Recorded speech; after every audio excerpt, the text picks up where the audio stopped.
Assalamualaikum warahmatullahi wabarakatuh. Perkenalkan, nama saya Nawangsasi Siti Nurbani. Saya dari Fakultas Ilmu Pendidikan Ekonomi kelas B, Universitas Pancasakti Bekasi. Di video ini saya akan memaparkan materi untuk memenuhi ujian tengah semester mata kuliah Teori Ekonomi Mikro. Untuk topik yang pertama adalah konsep dasar ilmu ekonomi. Secara etimologis, ekonomi berasal dari bahasa Yunani yaitu oikonomia. Kata ini terdiri dari dua kata yaitu oikos dan nemein. Oikos adalah rumah tangga sedangkan nemein adalah mengelola.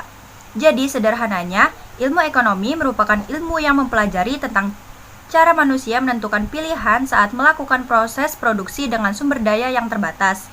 Tujuan ilmu ekonomi adalah mengelola sumber daya yang terbatas dengan cara yang efisien. Faktor penyebab kelangkaan ada 3. Yang pertama, keterbatasan sumber daya. Yang kedua, perkembangan teknologi yang merusak lingkungan. Dan yang ketiga, perilaku manusia yang berdampak negatif terhadap sumber daya.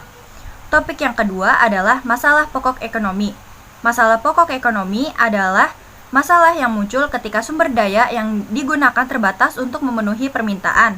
Masalah pokok ekonomi terbagi dalam 2 kategori, yaitu yang pertama, masalah pokok ekonomi klasik atau tradisional terbagi menjadi 3, yaitu masalah produksi berkaitan dengan barang apa yang akan diproduksi sehingga kebutuhan manusia dapat terpenuhi sehingga akan tercapai kemakmuran. Yang kedua, masalah distribusi berkaitan dengan penyaluran barang dari produsen ke konsumen. Yang ketiga, masalah ekonomi bagaimana hasil produksi dapat dipakai atau dikonsumsi oleh masyarakat yang tepat dan dapat digunakan untuk memenuhi kebutuhan yang tepat pula.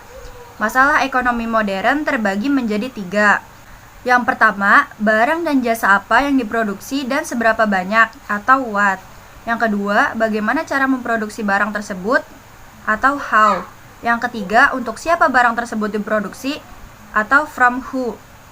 Topik yang ketiga ada konsep permintaan. Secara umum, permintaan dapat diartikan sebagai suatu proses untuk meminta sesuatu atau meminta barang dalam jumlah tertentu yang akan dibeli atau diminta dengan suatu harga dan waktu tertentu. Permintaan berhubungan erat dengan keinginan konsumen terhadap suatu barang dan jasa yang akan dipenuhi. Permintaan konsumen akan suatu barang dan jasa jumlahnya tak terbatas. Faktor yang mempengaruhi permintaan ada 4. Yang pertama, harga barang itu sendiri. Yang kedua, harga barang lain yang terkait. Yang ketiga, tingkat pendapatan dan daya beli konsumen. Dan yang terakhir, jumlah penduduk. Topik keempat ada konsep penawaran. Penawaran dapat diartikan sebagai banyaknya barang atau jasa yang tersedia dan dapat ditawarkan oleh produsen kepada konsumen pada setiap tingkat harga selama periode waktu tertentu. Jadi bisa dikatakan pelaku penawaran ini merupakan pihak produsen atau penjual. Faktor yang memengaruhi penawaran ada 9. Yang pertama, adanya sumber daya yang tersedia. Yang kedua, faktor penjual atau produsen. Yang ketiga, harga. Yang keempat, harga dan ketersediaan barang sejenis sebagai pengganti. Yang kelima, biaya produksi. Yang keenam, waktu produksi. Yang ketujuh, kemajuan teknologi. Yang kedelapan, kebijakan pemerintah. Dan yang terakhir, pajak dan subsidi. Topik kelima yaitu keseimbangan pasar. Keseimbangan pasar adalah sebuah kondisi ketika terjadi keseimbangan antara jumlah produk atau jasa yang diminta maupun yang ditawarkan dalam harga tertentu. Proses ini penting guna menentukan bahwa kurva keseimbangan akan tetap stabil ataupun tidak. Kurva tersebut dapat dikalkulasikan dengan rumus keseimbangan dari pasar. Kondisi ini juga menjelaskan adanya kesamaan antara harga produk yang diminta konsumen dan yang ditawarkan produsen. Jika keseimbangan dalam pasar telah tercapai, semua harga akan cenderung stabil. Nah, kondisi itu pun dikenal dengan istilah keseimbangan pasar.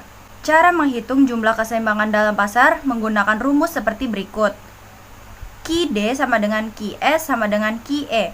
PD sama dengan PS sama dengan PE. Keterangan. D sama dengan demand atau permintaan. S sama dengan supply atau penawaran. P sama dengan price atau harga. Q sama dengan quantity atau jumlah atau stok. E sama dengan equilibrium atau keseimbangan. Topik keenam yaitu elastisitas permintaan. Elastisitas permintaan terjadi ketika harga suatu barang atau jasa berpengaruh besar terhadap permintaan konsumen. Jika harga turun, konsumen akan membeli lebih banyak. Jika harga naik, mereka akan berhenti membeli sebanyak mungkin dan menunggu harga kembali normal. Harga adalah salah satu dari 5 penentu permintaan, tetapi tidak mempengaruhi permintaan untuk semua barang dan jasa secara merata. Ketika harga sangat mempengaruhi permintaan, barang atau jasa tersebut dikatakan memiliki elastisitas permintaan. Teori elastisitas harga permintaan yang juga dikenal lebih sederhana sebagai elastisitas harga yang dapat meningkatkan permintaan dengan membuat penawaran produk lebih inelastis melalui pemasaran dan pengembangan produk. Inti dari pemasaran adalah memprediksi bagaimana konsumen akan merespon berbagai bentuk stimulus. Topik ketujuh yaitu elastisitas penawaran. Elastisitas harga penawaran barang mengukur penerimaan kuantitas yang ditawarkan terhadap perubahan harga pokok komoditi. Elastisitas penawaran menetapkan hubungan kuantitatif antara penawaran suatu komoditas dan harganya. Oleh karena itu, kita dapat menyatakan perubahan angka dalam penawaran dengan perubahan harga suatu barang dengan menggunakan konsep elastisitas. Faktor utama yang mengendalikan penawaran suatu komoditas adalah harganya.